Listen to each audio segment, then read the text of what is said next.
You know, one of these days, I actually do gotta try some marmalade again.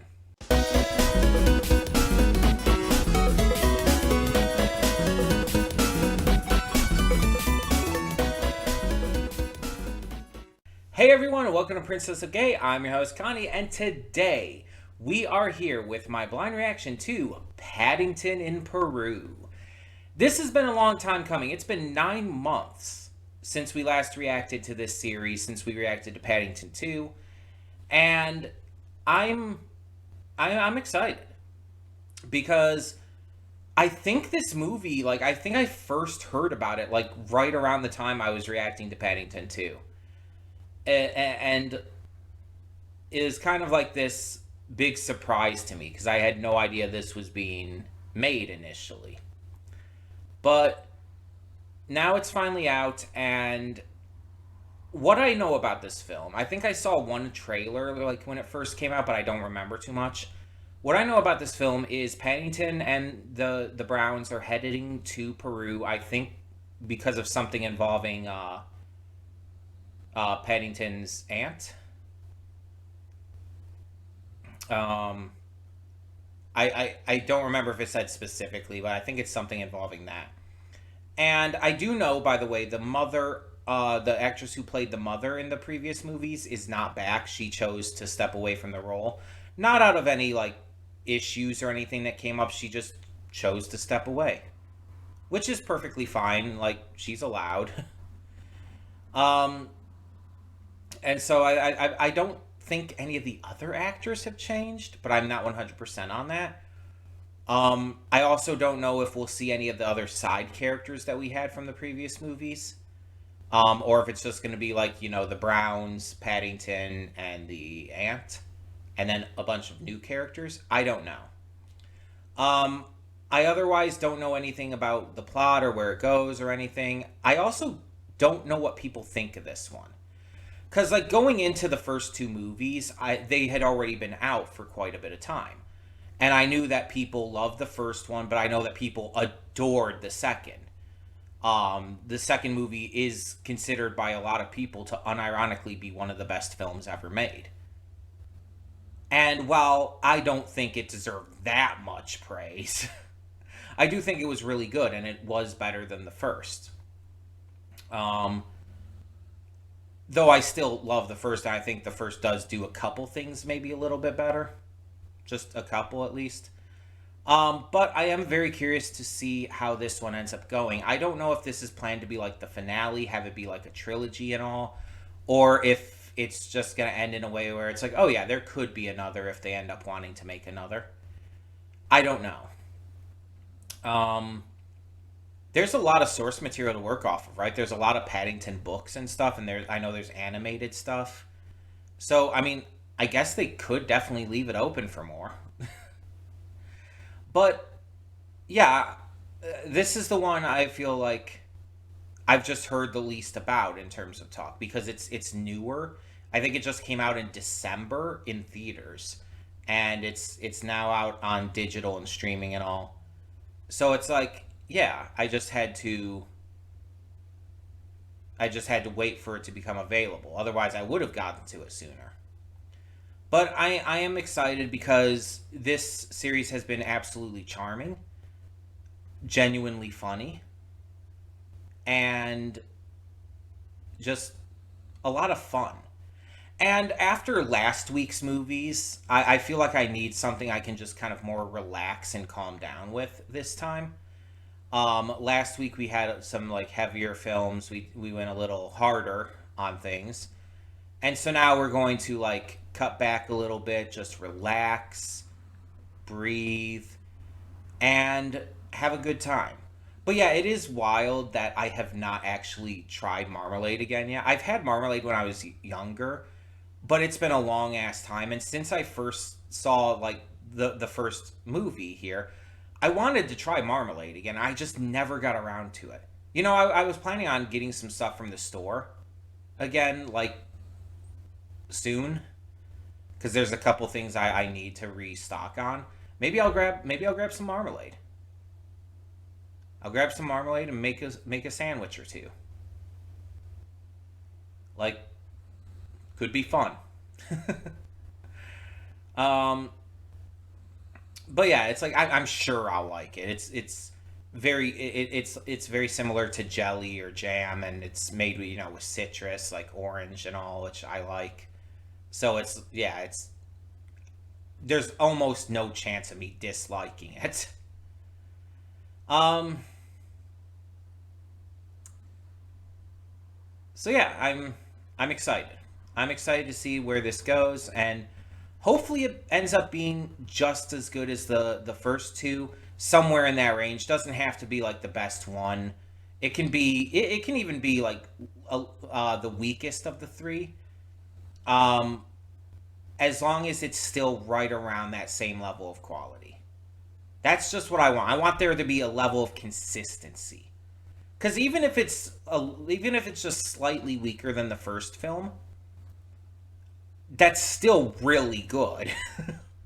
So I think this is a good one to get into this week. Just something lighter, something more fun, and hopefully it ends up being another great ride, another like really funny, really charming, really just joyful experience.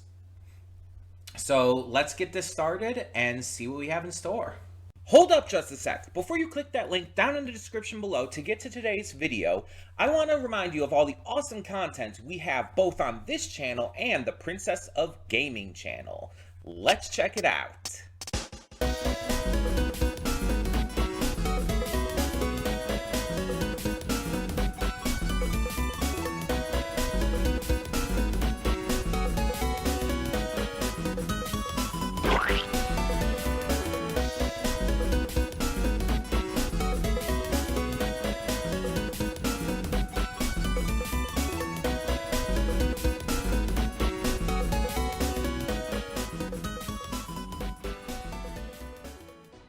And we are back, and we'll begin with spoilers in 3, 2, 1, now.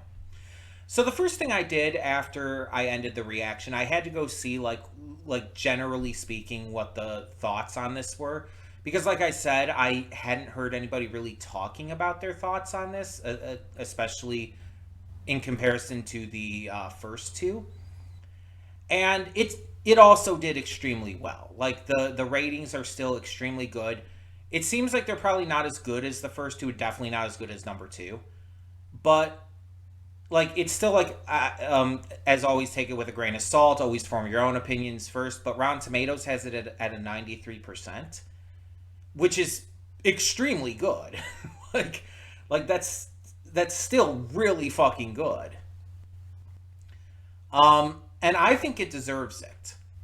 Honestly, just like getting right to this off the bat, like I would say this movie is about the same in terms of quality with the first movie, which means that the second movie would still, in my opinion, be the best, which, I mean, that's fine. That's fair.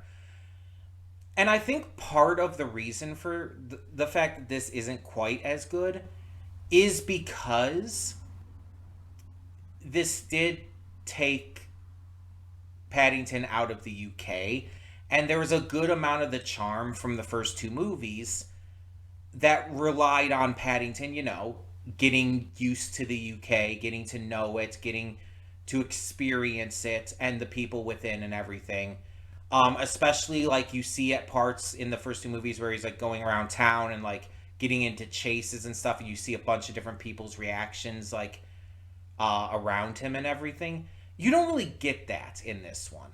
Like the only thing close is where he's trying to run to Aunt Lucy's room at the home, and he's running past all the different bears and the nuns and everything.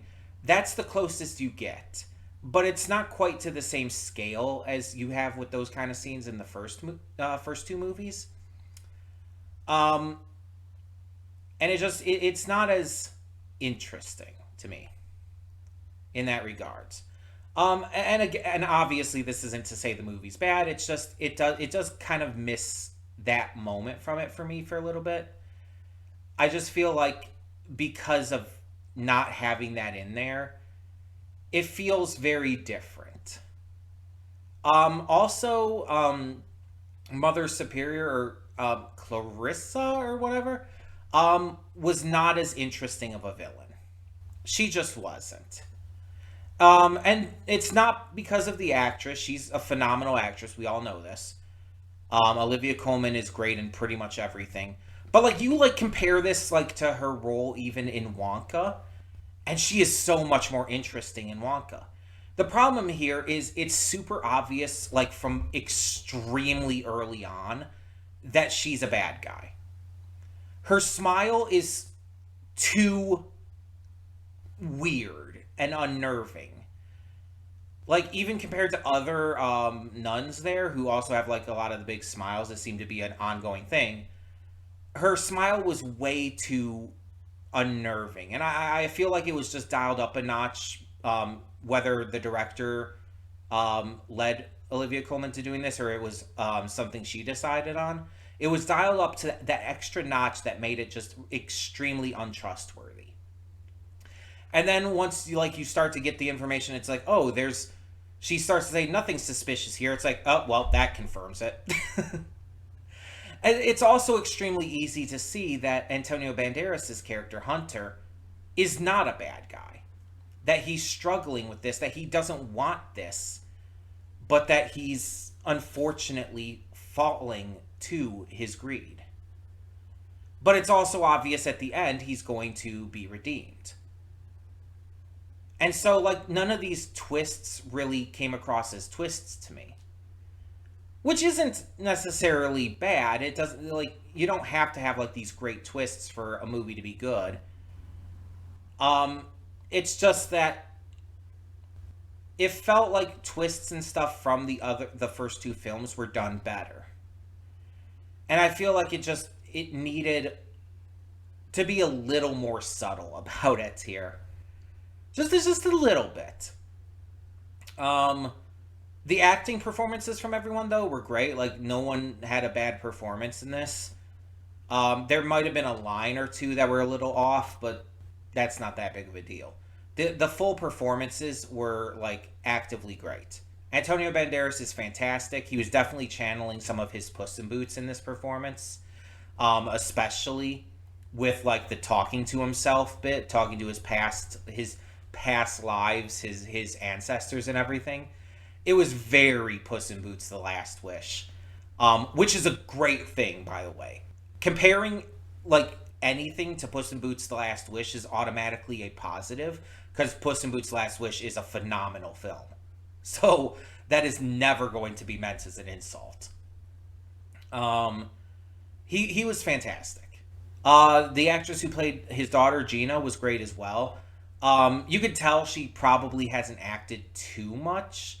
Like she seemed like she was still like kind of green around the gills in terms of her performance, but it was never bad. It was never bad. She still did a good job. I wanted to check something here. This was another thing I just forgot to check before.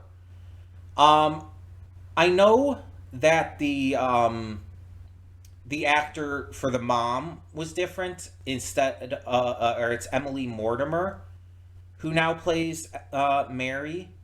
When prior to this it was Sally Hawkins. But I also want to see who are the kids. Okay, so in the previous movies, the kids, Judy and Jonathan, were Madeline Harris and Samuel Joslin, respectively. Okay, it is the same. It is the same kids. Okay, so I think the mom is the only actress, the only returning character who was replaced. And again, it's just because Sally Hawkins just wanted to move on from the role.